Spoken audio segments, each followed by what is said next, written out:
First-person shooters are a thriving genre, and 2024 has got a ton of good ones. Hi folks, it's Falcon, and today on Game Ranks, the top 10 new FPS games of 2024. Starting off with number 10, it's John Carpenter's Toxic Commando. Now, if you know anything about John Carpenter, you pretty much know what you're getting into here. This is a pretty intense-looking horde shooter with co-op and a buddy road movie vibe that John Carpenter himself, the horror guy from the 80s, is collaborating with Saber Interactive to make. It is an interesting looking game. It doesn't look exactly like anything I've seen. Obviously, it's a trailer. We don't know exactly what the gameplay looks like, but if it looks like what they're trying to make it look like, it's gonna be a ride. They get some points for using Bon Jovi in the trailer as well. That's just not a normal thing to do in a zombie horror first-person shooter trailer. So they're doing things to try to set themselves apart. That's great because, like I said, first-person shooters are a thriving genre. There's a lot of first-person shooters. So anything you can do that says, this is definitely my game, this is something that you can only get from me, even if it's little signals in tone, it's a good idea. And partnering with John Carpenter is probably the best possible move you can make if you're making zombie stuff. So when Toxic Commando comes out on PS5, Xbox Series, and PC sometime this year, you can bet I will be playing it. At number 9 is Phantom Fury, a new prequel to Bombshell and the follow-up to Ion Fury, which was the first build engine game to come out in a very long time. Now, Ion Fury was decidedly built on top of old technology, but Phantom Fury is not. Phantom Fury is built on Unreal 4, but it's still continuing the same look that we saw in Ion Fury, that sort of build engine aesthetic, and it really looks like a 3D Realms game. Obviously, a much more premium, modern version of that, something that's not possible in the 1990s with the build engine. But that same sort of style of design, the pixel art, it's all there. If you'd have showed me this and said, who made this, I'd say 3D Realms. It's actually not 3D Realms, it's Slipgate Ironworks, which is a company that got its start making mods for Duke Nukem. Highly recommend looking into them. They're a very interesting story. But they have honed this to a science. I absolutely love what Phantom Fury looks like. It looks like the culmination of everything I remember from the 1990s, with a commitment to retaining the aesthetic rather than abandoning it for something hyper real. 3D Realms probably should have been doing this the whole time. Like, this should have been Duke Nukem Forever. If they were smart, they would acquire Slipgate Ironworks. They're exactly what 3D Realms needs.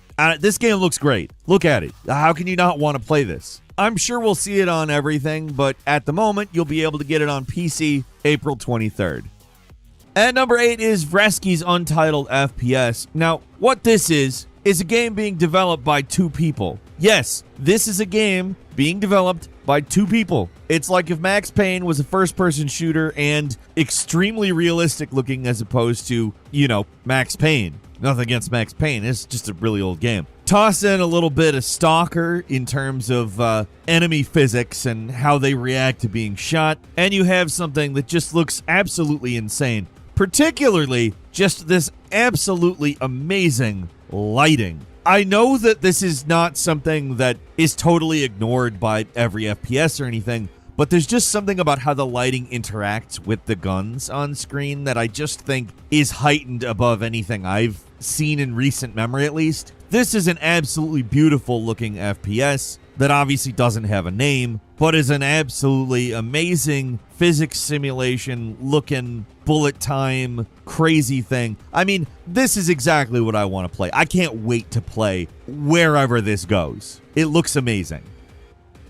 At number 7 is Agent 64 Spies Never Die, which is a game that is very obviously attempting to look like GoldenEye 64. It does a pretty good job, I might add, capturing that aesthetic. I think it's funny, the game's Steam page advertises it as using cutting-edge 64-bit powered enemy AI. But in all seriousness, it really does look like that same kind of husky, deliberate movement, but perhaps a little bit better controlled due to, everything about FPS shooters that has happened since GoldenEye 64. Like, this has the potential to be something really cool. We have seen projects kind of do this, but I've never felt like anybody's really truly, and it's shocking to say this actually, but really never truly followed up on GoldenEye 64 outside of Time Splitters and Perfect Dark, which are, you know, kind of just the developers trying to do their best here, you know? It's shocking nobody's really tried to pick up that torch and carry it, but it looks like Replicant D6 has managed to figure out how to do so. I'm really excited for this. It's coming sometime this year. Don't have a release date, but I will be playing it, period.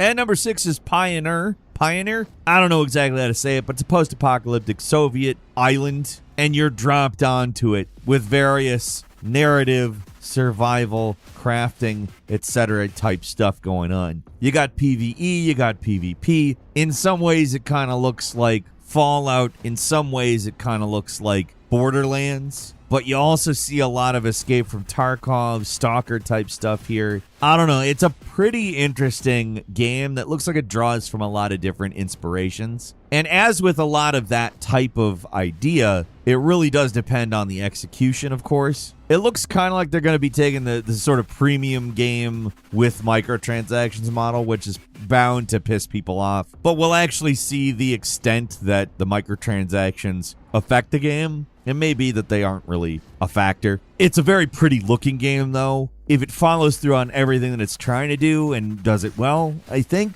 we're looking at something pretty sweet. And number 5 is Mouse, a game that just does some absurd stuff. First off, it's intended to look like Mickey Mouse. Now, Mouse, in some ways, kind of reminds me of BioShock. First off, it's a noir-looking game. Second off, you have special powers that you can activate by ingesting things. Now, it's important to note that it actually isn't using the Steamboat Willie IP. At first glance, you might think, oh, well, Disney lost the copyright for Mickey Mouse. Of course they're doing this.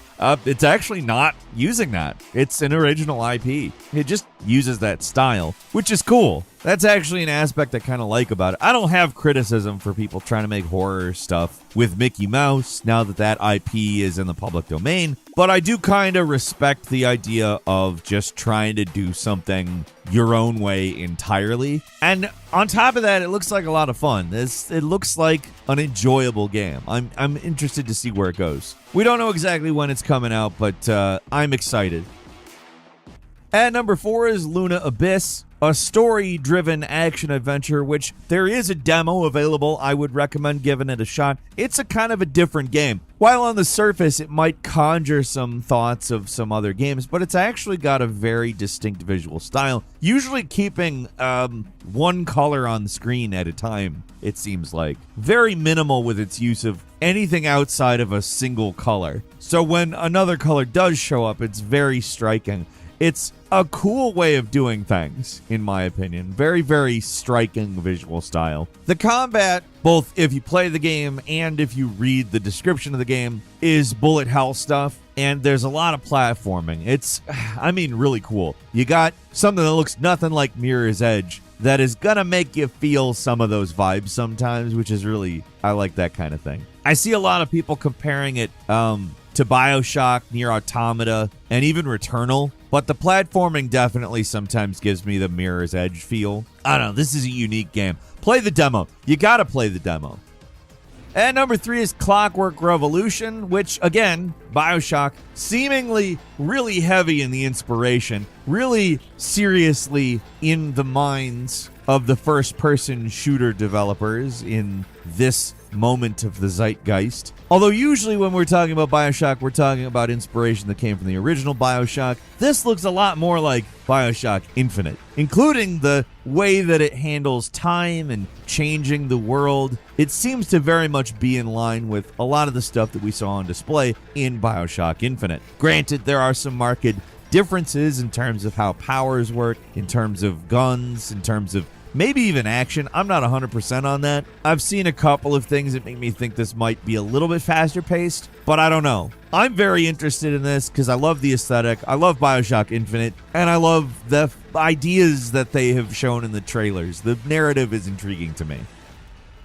At number 2 is ExeKiller, a narrative shooter, which is oriented specifically towards storytelling. You're a bounty hunter in a semi-open world environment, and ultimately what happens puts you on the run in your really cool retro-futuristic hover car. ExeKiller looks badass. The trailer they made for it has like this perfect atmospheric pace, and if that translates into the real game, it's something that I want to play desperately. And at number 1, how could you not? It's Stalker 2. Of course it's Stalker 2, Heart of Chernobyl. It's been a very long time since we've had a Stalker game, and we've had some games that have recently shown us how great a next-generation Stalker might be, and now we're getting that exact thing. A beautiful, incredibly cool-looking upgrade on the original Stalker that just looks like a massive, ridiculous set of circumstances that you are going to be unleashed in. Of course, the setup is similar to the original Stalker. You're going into the heart of Chernobyl, of course. Like I said, a lot of games recently have shown us, hey, wouldn't it be great if there's a next-gen Stalker? But also, we're getting a next-gen Stalker. We don't know exactly when, but it really looks like a fantastic addition to the Stalker canon. I'm looking forward to it. We've got a few bonus games for you. Terminator Survivors the first, an open-world survival game. It's going to be a game that acts as a future time sequel to the first 2 films. Obviously a post-apocalyptic Terminator-type game. Moving on is Metro Awakening, a story-driven first-person adventure built exclusively for VR.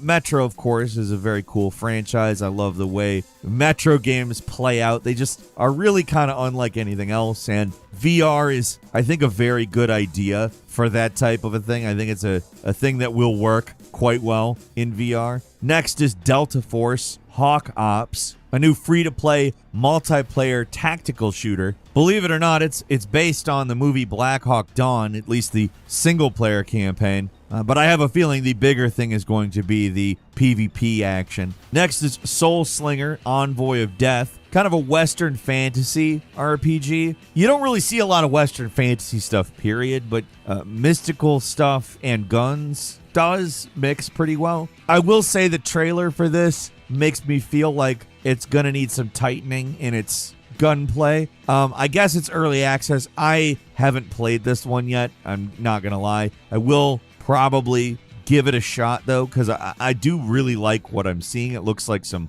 nice old school shooter action. Maybe not quite a boomer shooter, but close. If Skyrim was a boomer shooter, maybe, but with the Wild West. Next is Exomecha, which, of course, you're going to immediately recognize as Crisis adjacent. But it needs to be said that it very much also feels Halo adjacent, and that is really what it's going after. It's a multiplayer competitive shooter that, to me, looks like if you combine those 2 games. And yeah, I'm there for that. That requires very little to get me in the door. Next is Killing Floor 3. It's been a while since the last Killing Floor, 2016 specifically, and this looks like the big AAA update for 2024. We talked about this a bit a few months ago. We still haven't been able to play it, of course, and to my knowledge, neither has anyone else. But it's a very cool looking, much more intense, visually speaking, version of Killing Floor. I'm there for that. Next is Sand, an MMO FPS, where you go around the desert in sort of walking ships. They look kind of like steamships, but they got legs and there's no ocean. It's just a desert. It's cool looking. We don't know a whole hell of a lot about the gameplay yet, but the world that would have to take place in is automatically cool in my opinion. And finally, we got Ferocious, a game that reminds me very much of a sort of AAA current Turok looking game. You want to shoot some dinosaurs? Well, that's Ferocious, and I'm all there for it. We don't get enough dinosaur-oriented games, and we should be seeing more of those. Anyways, that's all for today. Leave us a comment. Let us know what you think. If you like this video, click like. If you're not subscribed, now's a great time to do so. We upload brand new videos every day of the week. Best way to see them first is, of course, a subscription, so click subscribe. Don't forget to enable notifications, and as always, thank you very much for watching this video. I'm Falcon. You can follow me on Twitter at FalconHero. We'll see you next time right here on Game Ranks.